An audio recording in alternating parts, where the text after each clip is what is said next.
Welcome to another episode of The Telescope, Cost of Global Fuel Crisis on Malawi's Economy with me, Alinafe, Mlamba. I'm a Malawian journalist working with Zodiac Broadcasting Station. In this episode, we are engaging Kumbukani Kalembwe, who is the acting spokesperson for the fuel tankers operators of Malawi. The way NOCMA is monopolizing the whole process of the business. Because at first it was 50-50, PIF 50%, NOCMA 50%, but then now they want to take over up to 90% of the business, which is a negative to us as local exporters. This is a time where we look at how trends of fuel on the global market is affecting Malawi's economy. But first, let's take a quick recap of our previous episodes. We have organized these demos just because the cost of living is just very high. We talk about the prices of fuel on the international market because, as you are aware, we are importing this fuel. So what happens to the free on-board prices there also affects us here. Malawi is a net importer of goods and services. We don't influence the global prices. As such, we are just absorbing the heat from the globe. It's a difficult situation really for Malawian consumers. I'm the first to admit that the cost of living has gone up. We are ready, once there's the fixing of a rail between Anchinji and Salima, to bring product in from Nakala direct into our tanks in Longweni Kanengo, so that we have lower landed costs that can also support the government in ensuring that the fuel prices at the pump price are reduced. Remember, this is episode 9 of The Telescope, Cost of Global Fuel Crisis on Malawi's Economy.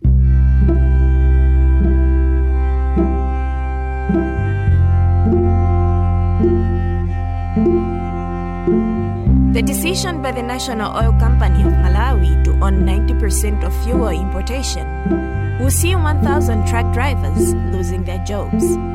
Currently, NOCMA brings 50% of fuel into the country, and it lately announced of its decision to monopolize fuel supply, which will, among others, see fuel being imported through railway. As highlighted in our previous episode, the decision by NOCMA aims at reducing costs, as currently, 25 million United States dollars is spent every month to import fuel. This arrangement, according to fuel tankers operators, will lead to job losses, loss of business, and of course, loss in tax payable. According to acting spokesperson for fuel tankers operators, Kumbukani Kalembwe, the decision, if passed, will not just be a blow to the transporters, but also to the country's economy. Our concerns about the way NOCMA is monopolizing the whole process of the business. Because at first it was 50-50, PIF 50%, NOCMA 50%, but then now they want to take over up to 90% of the business, which is a negative to us as local transporters. For now, what we are seeing, most of the tankers, they're coming from Tanzania. They're giving business to foreigners instead of giving us the chance as well as the local transporters. So we are raising that concern because we have seen that things are going out of hand. Right. Currently, what we are fighting for the fair distribution of the contracts. Because the laws of procurement of Malawi, they say that 60% of the business should be given to us as local transporters, and then 40% should be given to foreigners. But then they are doing contrary to the rules, doing contrary to the laws of the procurement. So as of now, we are trying to fight back for that kind of percentage of ours that is there in the laws. Okay, so can you please tell us, were you not consulted before NOCMA's decision was made? Because we understand that NOCMA initially pointed out that consultations on the matter were made. Consultations were made, but then what they are saying, they are not listening to us as the local transporters. They are not listening to us because we also want to have our own say, but then it shows that they have made the decision already to have 90% as their share, which is bad to us. So despite having the consultation, they are not listening to us. They are not hearing our grievances. So we're still having that kind of speed of fighting back for that kind of percentage of ours. Now, if implemented, how will this decision affect you? All right. About over 1,000 tankers in Malawi. Over 1,000 tankers in Malawi operated by local transporters.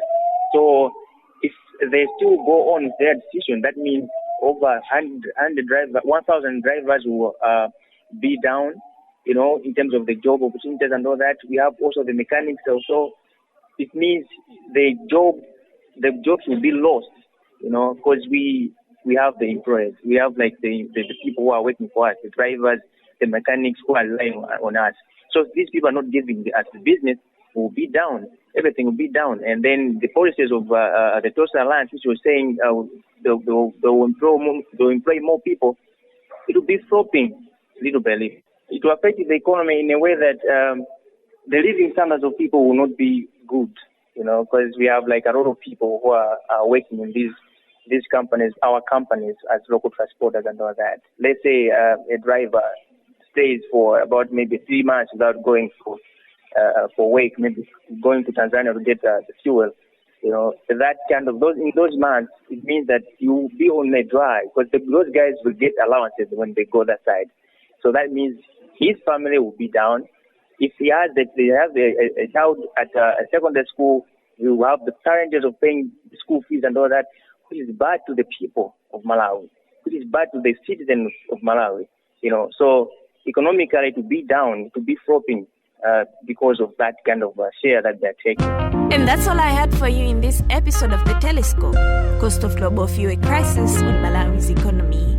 I've been your host, Alinafe Mlamba. Thank you for subscribing. Goodbye.